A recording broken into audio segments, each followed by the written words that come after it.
Estemos em oração, irmãos. As perguntas podem passar para o nosso irmão José Luiz. Depois vamos ter encontro.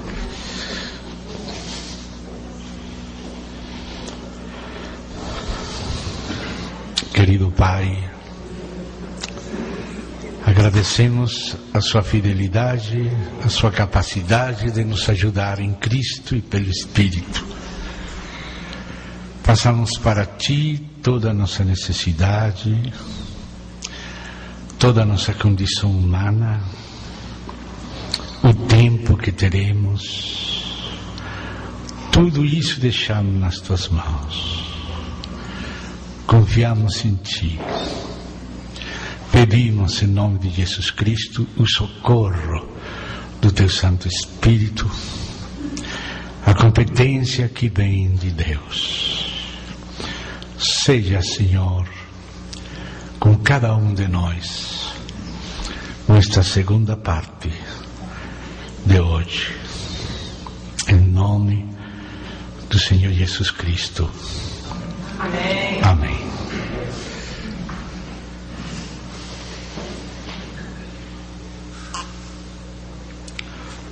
No capítulo 2, encontramos as mensagens do Senhor Jesus às 7 igrejas. Já sabemos que são 7 igrejas históricas, usadas para projetar profecia e para falar dos princípios de tratamento de Deus com todas as situações e desafios pelos quais tenha que passar a igreja.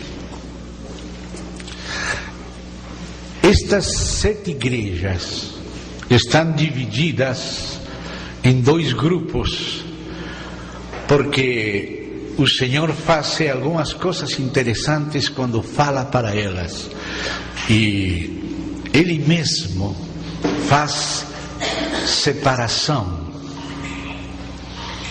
Essa separação vocês podem ver nos finais das 7 igrejas.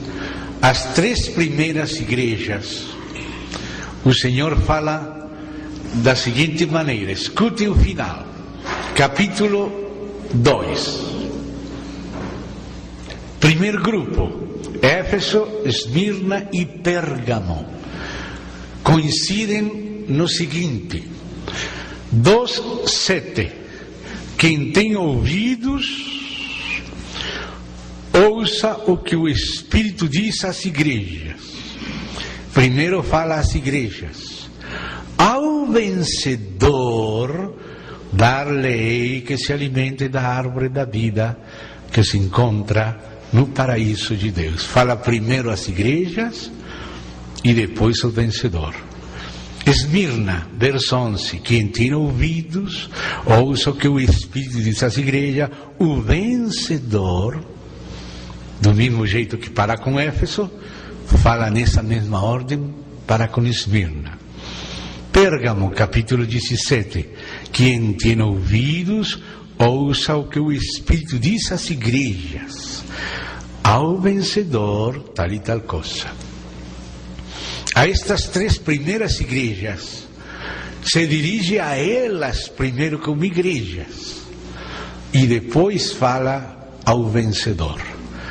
Mas agora, a partir de Tiatira, e também junto com Sardis, Filadélfia e Laodiceia, o Espírito mudou a ordem. Agora, no capítulo de Tiatira, onde fala no final, diz verso 26, ao vencedor, e depois diz 29, quem tem ouvidos, ouça o que o Espírito diz às igrejas. Fala primeiro ao vencedor e depois às igrejas. Em Sardis, no final, capítulo 3, verso 5, o vencedor, verso 6, quem tem ouvido, ouça o que o Espírito diz às igrejas. Fala primeiro ao vencedor, depois às igrejas. Filadélfia, capítulo 3, verso 12, ao vencedor, verso 13, quem tem ouvidos, ouça o que o Espírito diz às igrejas. Laodiceia, verso 21 e 22. Ao vencedor, verso 22, quem tem ouvidos ouça o que o Espírito diz às igrejas. Você vê que o Espírito Santo fez 2 grupos. Os primeiras 3 igrejas formam um grupo quando ele fala primeiro às igrejas. Está falando das 3 primeiras igrejas históricas que representam os 3 primeiros períodos da história cristã. A igreja subapostólica, o período das perseguições, chegando o período da antiga igreja chamada de católica, quando ainda havia igrejas locais estabelecidas. Mas a partir de Tiatira, quando a eclesiologia bíblica foi distorcida pelos sistemas eclesiásticos, porque existe uma eclesiologia bíblica e existem muitas eclesiologias eclesiásticas e até ecumênicas e até seculares. Mas temos que julgar as eclesiologias à luz da eclesiologia bíblica. A eclesiologia é aquela ciência espiritual que trata acerca da igreja. Então, tudo que a palavra de Deus ensina acerca da igreja, essa é a eclesiologia bíblica. Mas tem coisas que a igreja tem ensinado acerca de si mesma de maneiras diferentes, em lugares diferentes e em épocas diferentes. E existem chamadas a si mesmas igrejas de muitas maneiras, cujo modelo não aparece na Bíblia. Portanto, essas são chamadas de eclesiologias eclesiásticas. São eclesiologias que os grupos têm se dado a si mesmos, mas não conforme a Bíblia. Então, a eclesiologia da Bíblia é eclesiologia bíblica. Mas as eclesiologias que se dão os grupos cristãos são eclesiologias eclesiásticas, às vezes até ecumênicas, diferentes classes de ecumenismos. Alguns são intracristãos, interdenominacionais, outros são até fora do cristianismo, misturando com muçulmanos, com judeus, até com bruxos, etc. Então existem eclesiologias eclesiásticas e até eclesiologias seculares, mas existe uma eclesiologia bíblica. Essa é a eclesiologia que nos interessa primeiro que tudo e que aparece aqui nas Sagradas Escrituras. Então o Senhor, quando fala das 3 primeiras, Éfeso, Esmirna e Pérgamo, que se referem à chamada igreja primitiva em seus períodos do primeiro século, do século das perseguições, e a chamada pré-nicena, ou seja, até o concílio de Niceia com Constantino. Depois começa o período medieval, onde já a eclesiologia deixou de ser bíblica, começou a aparecer um sistema diferente ao apostólico e bíblico, e ainda depois na Reforma apareceram igrejas nacionais e depois denominacionais e depois grupos livres e muitas coisas. Então, quando ainda as igrejas estavam na sua normalidade, o Espírito fala primeiro à igreja e depois aos vencedores. Mas depois de que aquele testemunho primitivo e bíblico se perdeu, então ele fala primeiro aos vencedores e depois às igrejas.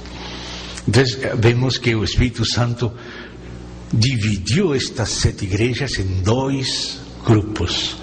Um grupo de 3, no qual fala primeiro as igrejas, depois os vencedores, e um outro grupo de 4, no qual fala primeiro os vencedores, depois as igrejas.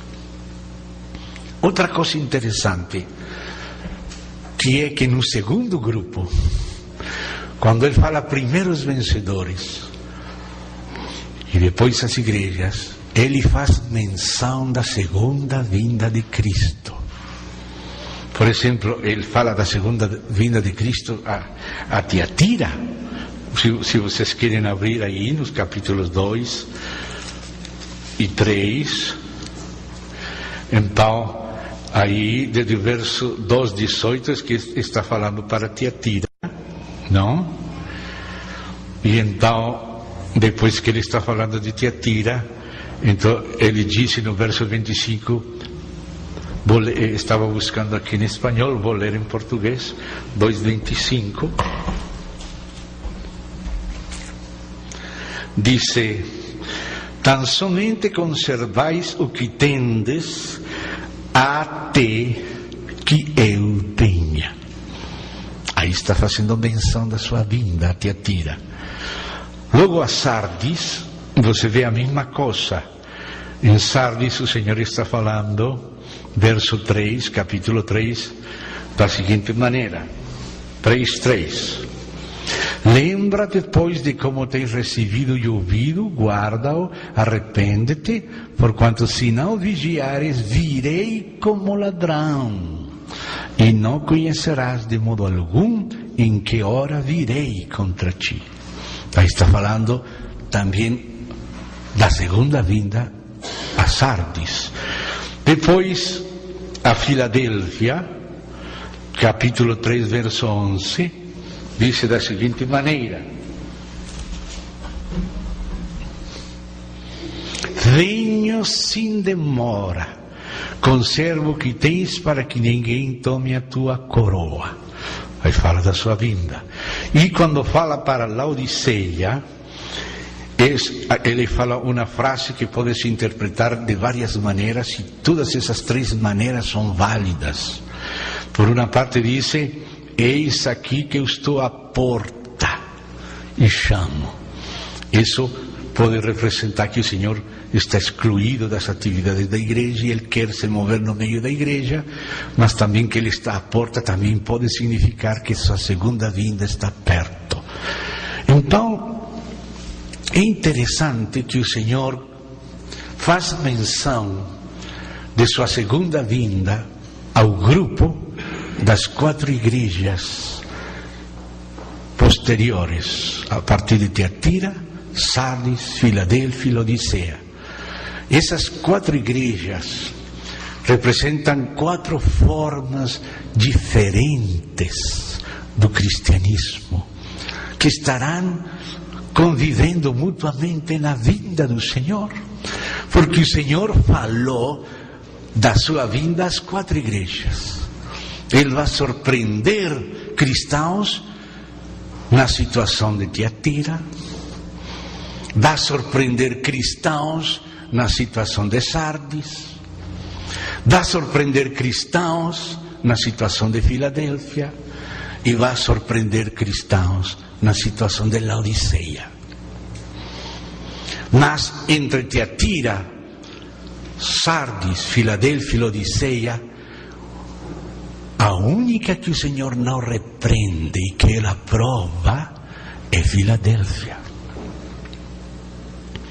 Você sabe que ele está com aquele cinto de ouro como sacerdote no meio dos candeiros, porque um dos trabalhos do sumo sacerdote era manter os candeiros em ordem, funcionando diante de Deus. Esse era o trabalho do sumo sacerdote.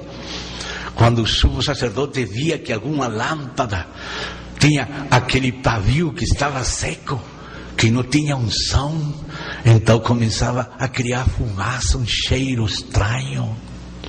Então ele tinha que vir com uma tesourinha e tirar a parte seca naquele platillo, não fazer barulhão, não, tirar cuidadosamente, deixar naquele pratillo e ungir para que aquele cheiro ruim desapareça e volte à normalidade e à luz.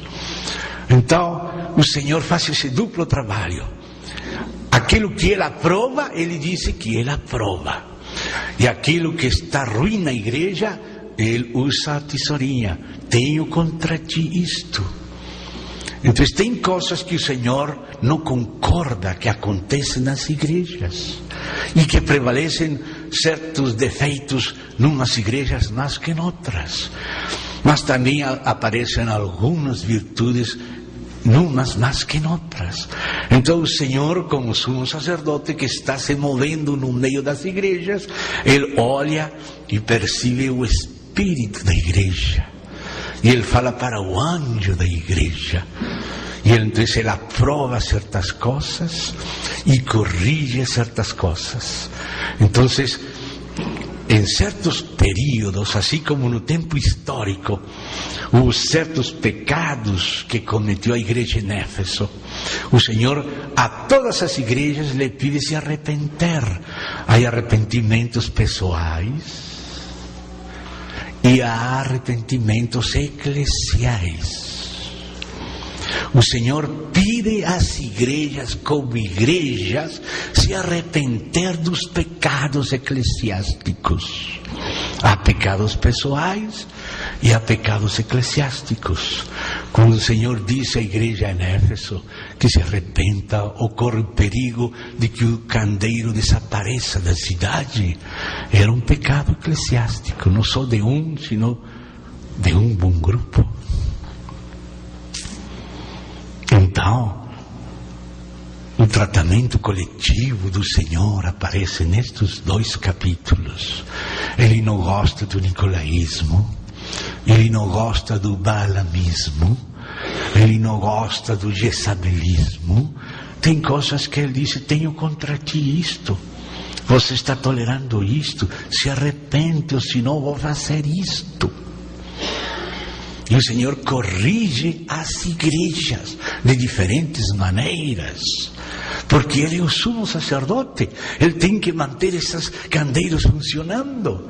E o que está bom, Ele aprova, e o que Ele não aprova, Ele sinala, porque Ele fala que nós temos que falar. Se teu irmão tem algo contra ti, você tem que ir falar com teu irmão. Você tem que fazer o arranjo. Isso não pode ficar assim. Tem que haver um arranjo, senão vai ter que vir o próprio Senhor fazer esse arranjo. E às vezes isso é mais difícil.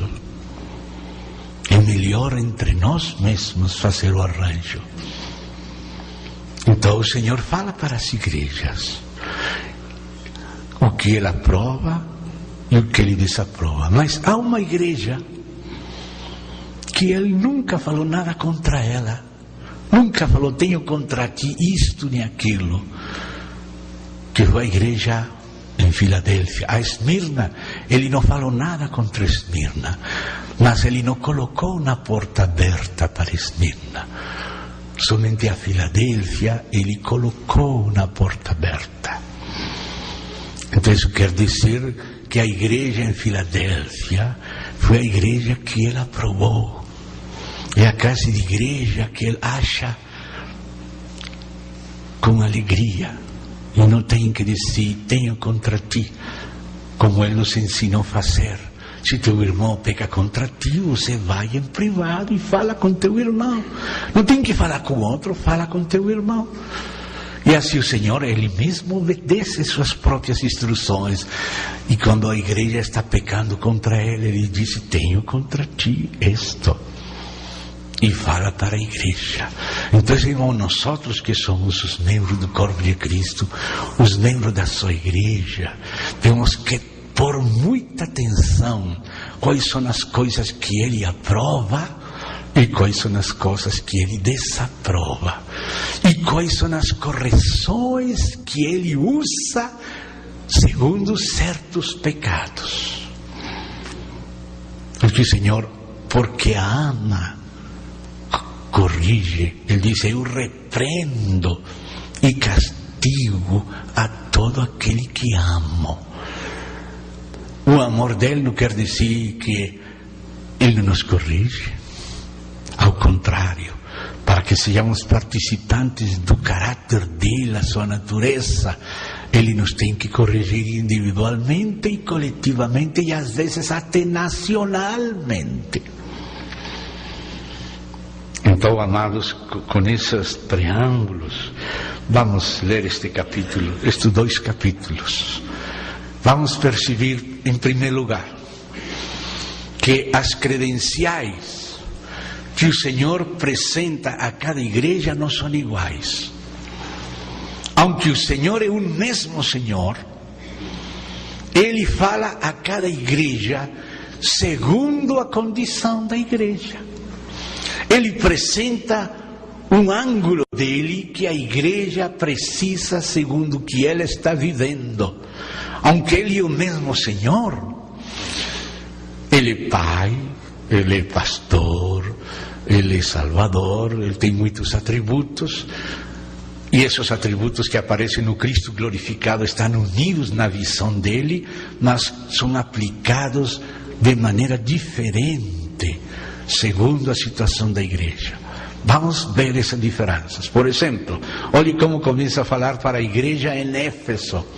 A palavra Éfeso tem um sentido de descansado, afrouxado. A igreja, no início, estava no primeiro amor. Mas o Senhor falou: tenho contra ti que deixaste o teu primeiro amor. O que é primeiro, o que é essencial, aquela vida de comunhão íntima com o Senhor.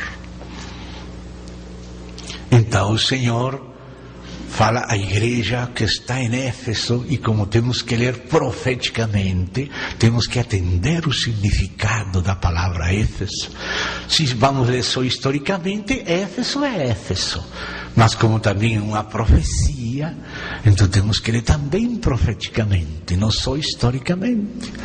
Então, se a igreja tem se deslizado do primeiro amor, então o Senhor, como sacerdote, vem e fala assim: estas coisas diz aquele que conserva. Mas ela não conservou, mas ele se conserva. Na mão direita 7 estrelas, e que anda no meio dos 7 candeeiros de ouro. Ou seja, ele é o Senhor da plenitude. Ele é o Senhor da totalidade, da integralidade, da inclusividade. Ele fala isso para Éfeso, porque Éfeso estava correndo o perigo de perder o candeeiro. Aqui nesta cidade de Éfeso estava a igreja em Éfeso, mas agora você vai para Éfeso, não está a igreja em Éfeso. O candeeiro de Éfeso foi tirado. Havia igreja nesta cidade, mas agora não há. Mas o Senhor é aquele que está no meio dos 7 candeeiros. Como pode faltar Éfeso? Como pode faltar uma igreja? Então ele se apresenta como aquele que está no meio das 7 igrejas, porque ele não quer que sejam somente 6, sino 7. Não quer que falte Éfeso. Mas qual era a situação de Esmirna? Esmirna era uma igreja que... Esmirna significa amargura. Era uma igreja que estava em tribulação, em perseguição, que o Senhor fala para ela que vai sofrer, que vai ser provada, que alguns vão morrer, que conhece a tribulação dela e a pobreza dela. Mas então, ela que precisa dele. Então, olha como ele fala para ela. A igreja em Esmirna está no capítulo 2, verso 8. Estas coisas diz o primeiro e o último, que esteve morto e tornou a viver. Bem, ele vai dizer à igreja que vai sofrer tribulação, perseguição, que vão matar alguns deles, que vai sofrer perseguição por 10 dias, e 10 grandes perseguições na era pré-constantiniana. As perseguições famosas de Nero, Domiciano, Diocleciano, etc. Mas ele vai dizer à igreja: seja fiel até a morte. Mas se ele vai pedir a ela que seja fiel até a morte, ele diz: eu que estive morto, mas eis que estou vivo. Eu que estive morto, eu que passei pela morte, mas olha que estou vivo. Meu Pai me ressuscitou. Eu só que te estou falando que você seja fiel também até a morte, e eu vou te dar a coroa da vida. Porque o que precisava a igreja em perseguição era aquele ânimo do Cristo ressurreto, que esteve em perseguição, que foi flagelado, que foi crucificado, mas que está vivo. ele fala outra coisa, desde outro ângulo fala para Éfeso, diferente a como fala para Esmirna, porque a situação em Esmirna era diferente. Mas depois passaram as perseguições, veio Pérgamo, a igreja em Pérgamo, aquela igreja a partir da época de Constantino, Pérgamo, de hiper, supermercado, hipermercado, pera e muito, gamo de gâmia, casamento, poligamia, casamento com muito, Pérgamo muito casado, muito misturado, representa a mistura do cristianismo com o paganismo. Então, como se apresenta o Senhor para a igreja naquela época de Pérgamo? Olhe como fala, capítulo 2, verso 12, segunda parte: estas coisas diz aquele que tem a espada afiada de 2 gumes. Porque ele tem que se apresentar como uma espada que separa o santo do profano, o celestial do terrenal, o puro do impuro, porque era uma igreja misturada com o mundo. A situação era diferente em Pérgamo que em Esmirna. Então, a Esmirna ele se apresenta como aquele que morreu, mas que ressuscitou. Mas Pérgamo está misturado com o mundo, se apresenta como aquele que separa o que é santo do que é profano, o que é do céu e o que é da terra, o que é do espírito e o que é da carne, o que é do reino e o que é do mundo, porque isso era o que precisava Pérgamo. Agora Tiatira é uma palavra que quer dizer sacrifício contínuo, e onde aparece Jezabel, dizendo ser alguém de Deus, mas enganando aos servos de Deus, uma mulher, assim como aquela Jezabel antiga que misturou o paganismo e perseguiu os verdadeiros servos e instituiu o paganismo no povo de Deus, como aquela Jezabel antiga, como aquela grande rameira, prostituta que aparece no Apocalipse 17, bêbada do sangue dos santos, dando vinho imundo às nações e todas bébedas por causa das fornicações dela. Está falando de uma situação eclesiástica bem descrita na palavra de Deus e que se pode ver na história. Quem sabe ler a história? Então ele se apresenta a ela como estas coisas, diz o Filho de Deus, que tem os olhos como chama de fogo e os pés semelhantes ao bronze brunido. Tudo isso estava junto na visão original, mas agora é aplicado segundo cada igreja precisa, segundo as suas situações e pecados. A igreja em Sardis era uma igreja que tinha recebido muita coisa no começo, mas começou a perder elas, começou a se tornar institucional, começou a se tornar formalista, nominalista, denominacional. Tem nome de que vive, mas está morta. Quando se tem só uma instituição, só um nome, mas não se tem realidade espiritual, isso é só formalismo. Sardis quer dizer os escapados, os que saíram daquela condição e receberam, mas suas obras não são perfeitas, só ficaram com as primeiras coisas. Então o Senhor fala a ela da seguinte maneira, olhe como fala para Sardis: estas coisas diz aquele que tem os 7 Espíritos de Deus e as 7 estrelas. Ele fala da vida do Espírito e da obra de Deus, do testemunho das estrelas de Deus, mas já não fez menção do candeiros. Por isso não fala primeiro a igreja, sino os vencedores. Filadélfia, que representa uma etapa mais avançada que o protestantismo clássico da Reforma, que é a visão do corpo de Cristo, a comunhão fraternal, que é o que o Senhor aprovou de Filadélfia. O mesmo nome, igreja em Filadélfia, quer dizer o amor fraternal. Aí fala da comunhão, não denominacional como Sardis, sino a comunhão no plano do corpo de Cristo, da fraternidade, que o Senhor gostou dela, que guardou seu nome. não como outra que se colocou nomes, tendo o nome de viver estando morta. Não, esta guardou o nome do Senhor.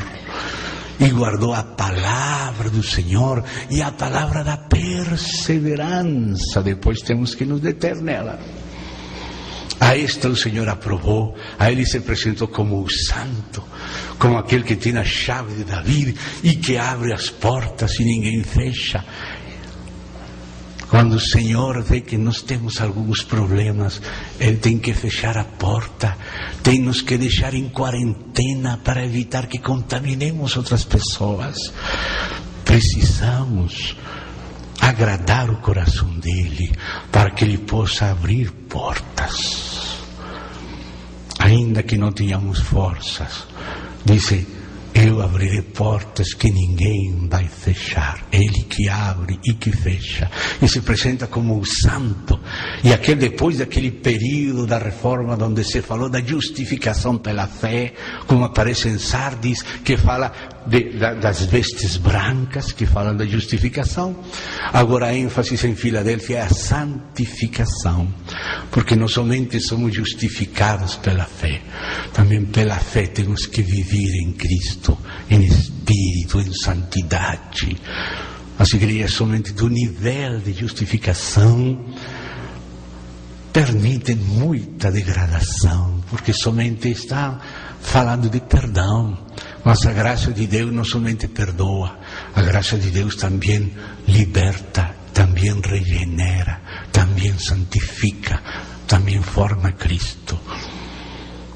Mas a última das igrejas, que é Laodiceia, aquela igreja da anarquia, aquela igreja da prosperidade, sou rico, me tenho enriquecido, não preciso de nada, que não compreende sua pobreza espiritual, que não paga o preço, diz: não, pare de sofrer. Mas ele não fala parar de sofrer, fala de comprar colírio para ter os olhos abertos, comprar e pagar o preço para caminhar com Deus. Está retratando a igreja dos tempos finais. E como se apresenta o Senhor a ela, você pode ver aí claramente estas coisas. Diz o amém, ou seja, o último, porque a última igreja, ele conclui o testemunho fiel e verdadeiro, o princípio da criação de Deus. Então você vê que não a todas as igrejas o Senhor se apresenta da mesma maneira. Ele é o mesmo Senhor, mas às vezes a igreja precisa ser a cara dele, segundo as suas situações. Se temos estas coisas em conta, podemos fazer uma leitura rápida destes 2 capítulos e você vai ver como o Senhor, como sumo sacerdote, vai aplicando a unção no lugar que precisa, o azeite colocando como sacerdote, ou vai usando a tesourinha como sacerdote, onde a igreja precisa. E ainda que ele fala aquelas 7 igrejas históricas, como aquelas condições seriam típicas de épocas, ele, ao tratar uma igreja histórica, está tratando a época, e ao tratar historicamente e profeticamente, está mostrando seus princípios a todas as igrejas, está ensinando arquetipicamente a todas as igrejas. Então vamos fazer uma leitura para ir percebendo aquele tratamento para nós, não somente para aqueles do passado e que foi prevalecente em certas épocas, sino para que nós não caiamos nos pecados que ele reprova e tenhamos atenção no que ele aprova e fujamos do que ele reprova e permaneçamos no que ele aprova. Amém? Então vamos fazer uma leitura longa, com algumas paradinhas somente para reforçar. Ao anjo da igreja em Éfeso escreve: estas coisas diz aquele que conserva na mão direita as 7 estrelas e que anda no meio dos 7 candeiros de ouro.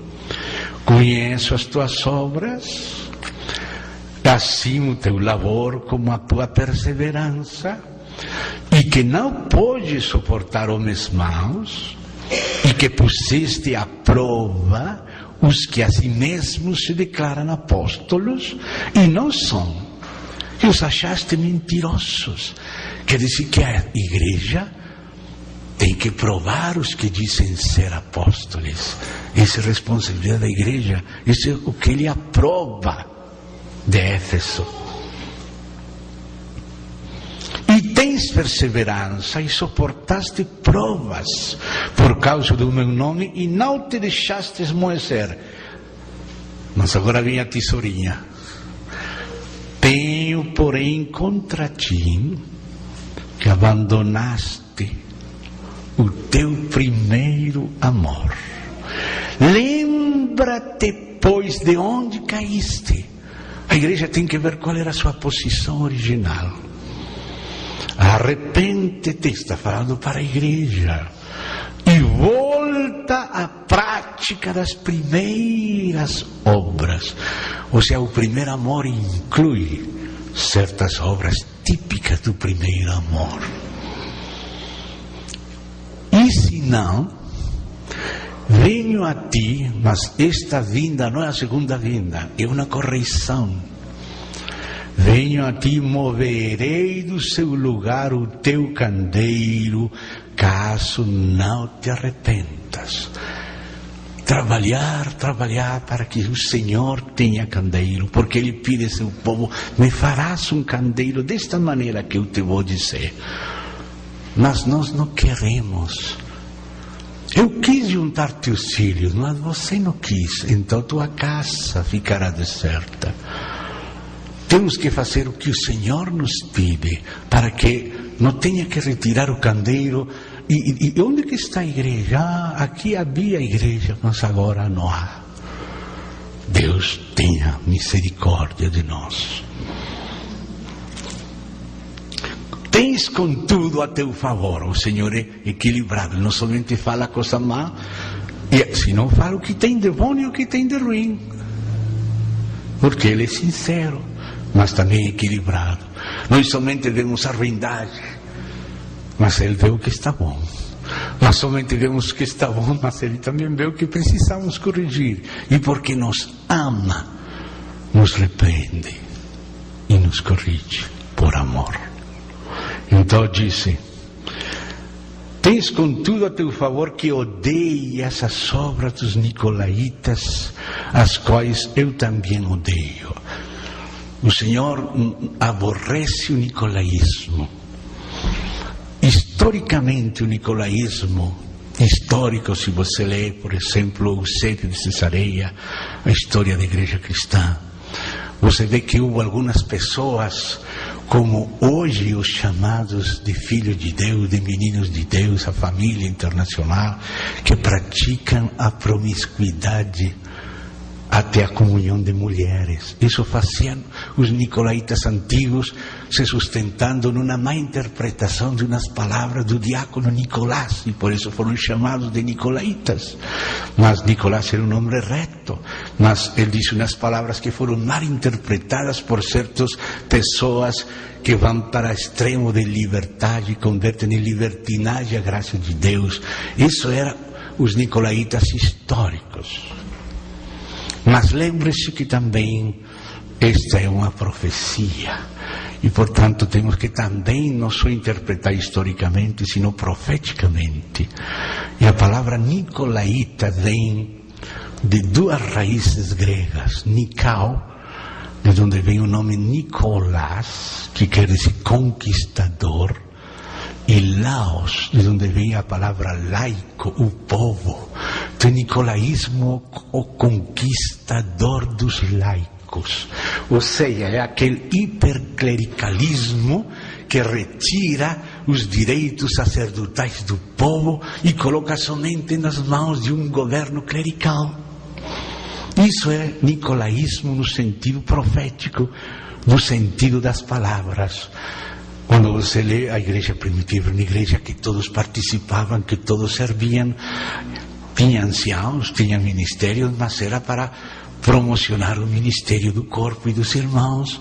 Mas começou a aparecer um clericado, já começou a haver separação entre presbítero e ancião bispo, e agora o bispo se colocou acima dos presbíteros, quando na Bíblia são intercambiáveis essas duas palavras. Você vê que Paulo fala para Tito, vem falando dos anciãos que tem que deixar em cada cidade, e do bispo, quando chamou os anciãos da igreja em Éfeso a Mileto, ele chamou eles de bispos, sendo anciãos. Ou seja que no Novo Testamento o bispado e presbítero é a mesma coisa, mas depois começou a fazer diferença. Depois apareceu arcebispos e patriarcas e cardenais, e extralimitaram os limites locais de governo, e começou a aparecer um clericado segundo a imagem do Império Romano.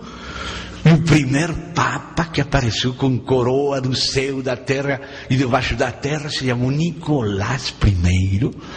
Então você vê que o que era a vida normal da igreja de comunhão virou um sistema que deixou inativo o povo, tirou o sacerdócio do povo. E isso o Senhor não gosta. Mas ela provou que a igreja primitiva não gostou daqueles fatos. Mas no terceira mensagem a Pérgamo, já não só aparecem os fatos dos nicolaítas, sino as doutrinas dos nicolaítas. Ou seja, que apesar que o Senhor reprovou essas atitudes, aquelas atitudes não somente continuaram, sino que chegaram a se justificar e se convertir em doutrina. E muitas coisas que não têm origem na Bíblia, sino somente no clericado, se converteram em doutrina para extorsionar o próprio povo e oprimir o próprio povo de Deus.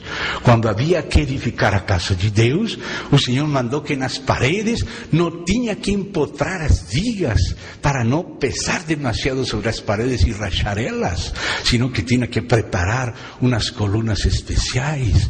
E por isso Pedro fala para os anciãos para não pesarem demasiado sobre a igreja, sino que ser exemplo. Assim não, assim sim. Aí você vê Pedro colocando as colunas para que as vigas não rachem as paredes, as vigas das câmaras laterais do ministério que cuida a igreja. Então, quando se utiliza o ministério com excesso de domínio, com excesso de manipulação, trasquilando a lã das ovelhas, isso o Senhor aborrece. O Senhor falou que nós não temos que servir a igreja nos ensinoreando dela como fizeram os homens das nações, sino servindo com ânimo pronto, não por ganância desonesta, etc. Então, isso que o Senhor fala aqui, tem cesto. Isso está a favor da igreja. Mas, apesar de que ele aborrecia isso, virou doutrina em Pérgamo.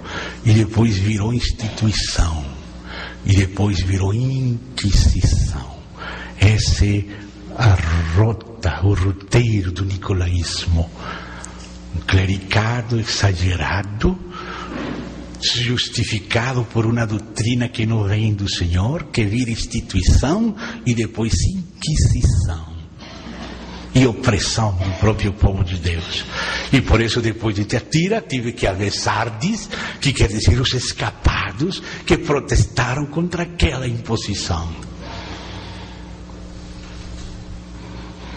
Então agora seguimos lendo.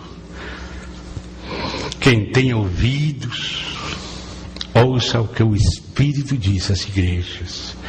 Ao vencedor, aqui também, segundo seja a prova, segundo seja o desafio, é o galardão. Qual é o galardão prometido ao vencedor? Aquele que vence e retorna ao primeiro amor e se mantém como o Senhor quer. Disse ao quem tem ouvidos, ouça que o Espírito diz às igrejas: o vencedor, dar-lhe-ei que se alimente da árvore da vida.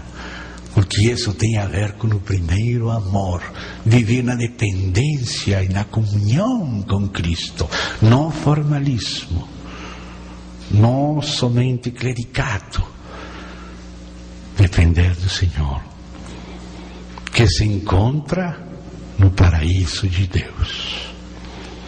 Ao anjo da igreja em Esmirna, agora é outra situação, a época das perseguições, que prevaleceu na era primitiva, mas em todo o tempo tem havido perseguição também. Agora também tem lugares onde os irmãos são perseguidos, como em Coreia do Norte, como em Irã, como na Arábia Saudita, como no Sudão, às vezes até na própria Colômbia. As Farc têm matado mais de 150 pastores, e também os paramilitares mataram, até jogando futebol com as cabeças deles. Mas que diz aqui? Estas coisas, diz o primeiro e o último, que esteve morto e tornou a viver. Conheço a tua tribulação. Porque uno diz, pero o Senhor está permitindo tudo isto, será que Ele sabe o que acontece conosco? Conheço. Mas o Senhor conhece e vai deixar que continue? Vou deixar. Por que, Senhor? Conheço a tua tribulação, tua pobreza, mas tu és rico, se que a riqueza não é material, ainda que é pobre materialmente, é rico espiritualmente. E a blasfêmias também lhe conhece, dos que a si mesmos se declaram judeus. Havia pessoas que se queriam considerar superiores. Esses judaizantes que aparecem em Esmirna aparecem de novo em Filadélfia para tirar as pessoas da graça e convertir a elas no legalismo. Temos que ter cuidado, porque essas duas coisas cavalgam paralelas, Filadélfia e judaizantes, como também em Esmirna.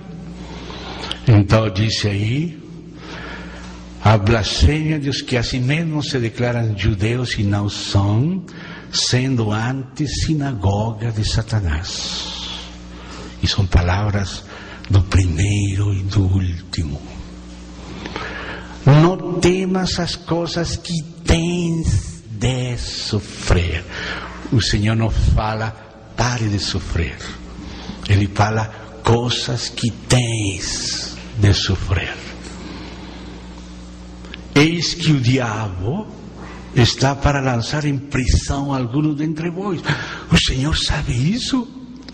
Sim. Vai permitir? Sim. O Senhor vai permitir irmãos em prisão? Sim. Irmãos mortos? Sim. Perseguidos? Sim. Sempre permitiu. E no final dos tempos ainda mais. Porque se tem havido perseguições terríveis, as finais, daqui a pouco, serão piores. É melhor estar preparado, irmão. Porque se você está disposto a sofrer, você está armado. Mas se você pensa que tudo vai ser cor-de-rosa, o diabo está desarmando você. Pedro disse que nos armemos com a disposição ao sofrimento. Se nós estamos dispostos a sofrer, o diabo nos está desarmando. E quando sejamos surpreendidos com algo que não pensávamos, como todas as gerações foram surpreendidas, então vai ficar mais difícil para nós, se não estamos preparados, orando para poder suportar e escapar e ser livrados, ou ter a força suficiente de morrer por Cristo, assim seja sem cabeça. Então diz aqui, não temas as coisas que tens de sofrer, eis que o diabo está para lançar em prisão alguns entre vós, e aqui diz por quê? Para ser dispostos à prova. O Senhor é um Deus que nos prova. Ser dispostos a prova. E tereis tribulação de 10 dias. Ser fiel até a morte, e dar-te-ei a coroa da vida. Né? Se você morre, você vive. Aquele que perca sua alma, aguardarai para a vida eterna. Aquele que quer aguardar, a perderai. Quem tem ouvidos, ouça que o Espírito diz às igrejas: o vencedor de nenhum modo sofrerá dano da segunda morte. Mas em Mateus, no Sermão do Monte, disse quenes sofrerão dano da segunda morte. Ao anjo da igreja em Pérgamo, agora é outra situação, aquela situação de mistura. Não quer dizer que você não possa ser como se chama aqui, um vereador, alguma coisa dessas, como é médico, engenheiro, pode ser vereador. Mas a mistura do mundo, não um serviço social, mas mistura mundana com eclesiástico, o eclesiástico, está retratada em Pérgamo. Estas coisas, diz aquele que tinha espada afiada de 2 gumes: conheço o lugar em que habitas. Quando estamos aí nessa mistura, onde está o trono de Satanás, que é o príncipe deste mundo, e que conservas o meu nome, apesar de tudo, diz que eres cristão, e não negaste a minha fé, dizes que crês. Ainda nos dias de Antipas, que é a abreviação de Antípater, que estava contra todo aquele testemunho falso, ele foi fiel. Ele foi colocado nos ferros em forma de vaca, lá dentro, e foi queimado. Este irmão, este mártir antigo, é uma figura dos fiéis ao Senhor naqueles tempos de prosperidade no mundo.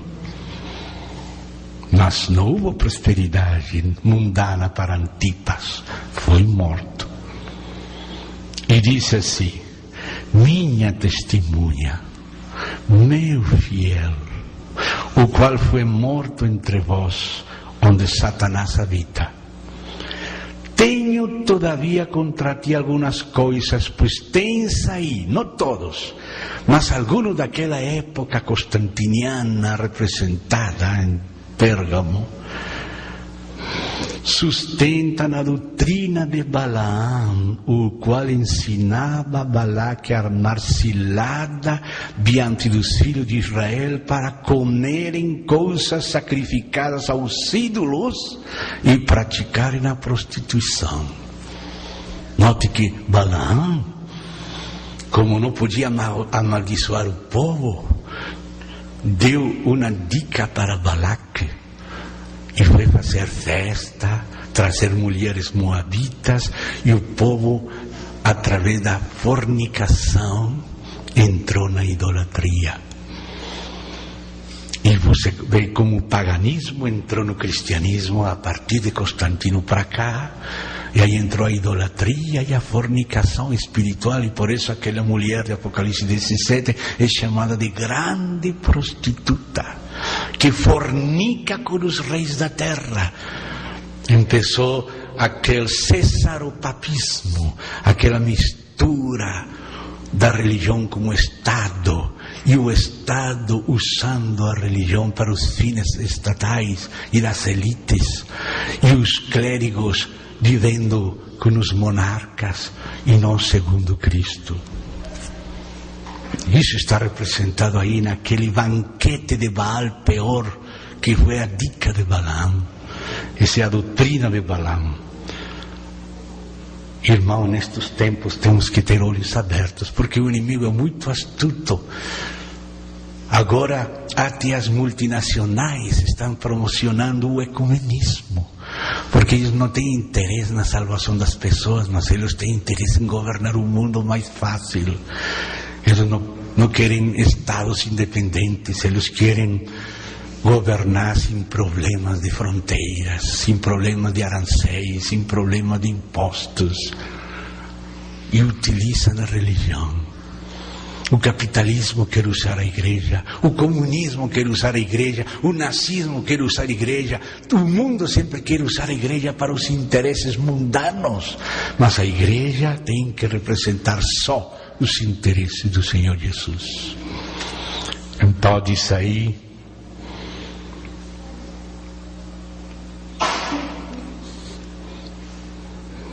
a Balaam, que ensinava Balac a armar ciladas diante dos filhos de Israel para comerem coisas sacrificadas aos ídolos e praticarem a prostituição. Outros sim, não somente havia estes, graças a Deus, também tu tens, agora vem, disse antes de tempo, graças a Deus. Graças a Deus separou o remanescente posterior. Ainda não é graças a Deus. Agora é o Senhor, tem piedade. Também tu tens os que da mesma forma sustentam a doutrina dos nicolaítas. Vê?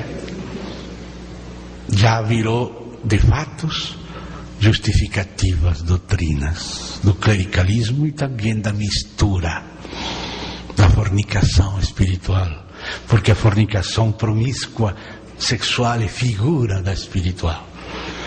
Por isso o Senhor fala que aqueles que têm ídolos, as filhas deles vão fornicar. E disse aí, portanto arrepente-te como igreja, ou senão venho a ti sem demora, e contra eles pelejarei com a espada da minha boca. Ele vai falar claro, porque às vezes nós queremos contemporizar e não falar claro. Nosso Senhor fala que temos que falar claro, que se ela nos deu a beber, nós temos que dar o duplo para ela. Quem tem ouvidos, ouça o que o Espírito diz às igrejas. Ao vencedor dar-lhe do maná escondido, bem como lhe darei uma pedrinha branca, e sobre essa pedrinha escrito um nome novo, o qual ninguém conhece, exceto aquele que o recebe. Essa era a maneira como os senadores romanos votavam a favor, com uma pedrinha branca. E essa pedrinha tem um nome da pessoa. O nome na Bíblia e nas costumes orientais era segundo a realidade da pessoa. Enquanto Jacó era um enganador, um suplantador, era chamado de Jacó. Quando virou um príncipe com Deus, foi chamado de Israel. Simão foi chamado de Pedro. E assim Deus tem um nome final para cada um de nós. Esse nome final é o que Deus conhecia de ti, o que você significa para Deus, e que você vai conhecer quem é você para Deus e por que Deus colocou esse nome definitivo em você. E isso será um galardão que Ele vai trazer quando Ele volte. Agora tem setas que querem colocar nomes novos nas pessoas, estão adiantando muito rápido. E quando Ele venha, irmãos, vou parar aqui, por causa da hora, não consegui terminar esta parte, mas confiamos que Ele vai nos ajudar. Vamos orar. Querido Pai, agradecemos esta oportunidade de passar assim ceia correndo, por esta tua palavra que merece uma consideração mais detida. Mas de todas maneiras encomendamos esta leitura nas tuas mãos, para que teu Santo Espírito utilize ela para nos ajudar e nos conduzir. O precioso nome do Senhor Jesus Cristo. Amém. A paz do Senhor. Até amanhã, irmãos. Por favor, não vai ficar desanimado porque foi longo. Vamos ter paciência, amém? Amém?